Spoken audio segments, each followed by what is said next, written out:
Discourse FM. My name is Richard Cruz, and this is the show where I get to highlight some of our favorite music from video games.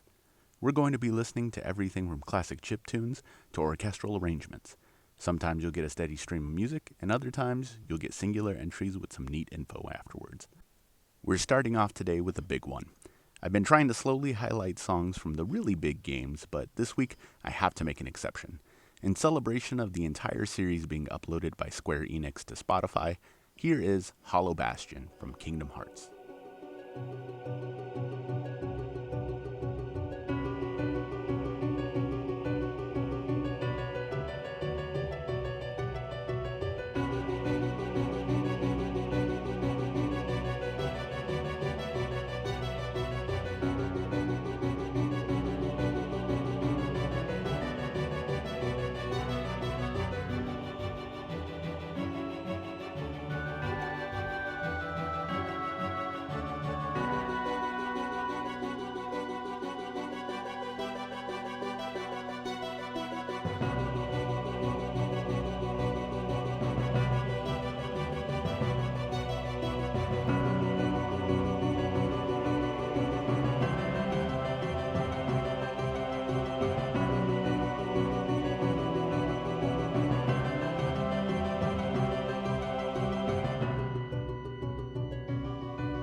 Hollow Bastion and the Kingdom Hearts soundtracks were composed by Yoko Shimamura.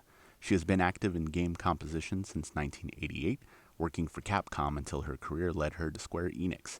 There she would create the soundtrack for Live Alive, which just had a re-release for the Nintendo Switch last year. Other highlights on Shimamura's resume include Final Fight, Parasite Eve, Radiant Historia, and Legend of Mana. Moving on, we're going to feature our first arcade release. Back in 2003, there was a run-and-gun shooter released in arcades that was very reminiscent of Metal Slug. It was built on Sammy's Atomiswave board. This game is stunningly gorgeous, and it's also quite difficult. Here is Area 3, Stage 1 from Dolphin Blue.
Akihiro Uchida is the composer for Dolphin Blue, and while working for SNK, he also did the soundtracks for The King of Fighters 95, Fatal Fury Wild Ambition, and Top Hunter.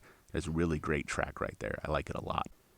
This next one here is another hit from a fairly underrated game on the Sega Genesis called Alisia Dragoon. It's a side-scroller action game where you play as Alisia, who is out to avenge her father and save the world, as one would. Check it out.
The list of composers for this title is a long one, so stick with me. We have Fumihito Kasatani, Nobuyuki Aoshima, Mamoru Ishimoto, Mariko Sato, and Yoko Sonoda. All of these composers contributed to Alisia Dragoon under the company Mecano Associates. This company was basically built to solely provide video game music for those they had a contract with. I know that sounds obvious, but these OSTs were more carefully customized than others. And with that, we'll move on to our weekly block. Time for me to hit cruise control on these tracks and once again fill up with some sweet caffeine. Check back in soon.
All right, we're back. Let's run this one down piece by piece, shall we? First, we have Metal Beat Part 1 from Metal Masters for the Game Boy. Next, we have Ramble On from Drift King Shutokou Battle 2 for the Super Famicom. Then we have Quiet Hometown from Klonoa Midnight Museum for the WonderSwan. And finally, we have Stage 1 from Almana no Kiseki for the Famicom. the latter song once again composed by Kinuyo Yamashita, who we featured last week for Ghost Sweeper Mikami. Yamashita began to work with Konami in 1986 and has created other tracks since then for Mega Man, Parodius, Power Blade, and others. Yamashita eventually established a career as an independent composer and eventually moved to the United States in 2010, where she currently resides in Montague, New Jersey. And as always, we have come to our final track of the day. I have fond memories of this game in the late 2000s while riding the bus to work. It's a wonderful retelling of Joan of Arc and the 100-Year War. It's from Level 5 Studios for the PSP. Here is Forest at Night from Jeanne d'Arc.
Very good tactical RPG that is reminiscent of Final Fantasy Tactics. I highly suggest you give this game a shot if possible. Takeshi Inoue composed Jeanne d'Arc and mostly serves as an audio director. He has composed another series that was a minor hit in the US called White Knight Chronicles and its sequel for the PS3. Both games are a little easier to find and they aren't too expensive, so if you ever see them out and about, I suggest you give them a shot. And I thank you once again for listening to today's show. So make sure to follow our SoundCloud and our YouTube channel at Gaming Discourse FM. Like, subscribe, hit the bell, whatever you gotta do. If you would like to hear video game news and watch video content, you can do that by following our sister channel, the Gaming Discourse, on YouTube, Twitter, and Patreon. Thank you very much, everyone, and keep gaming.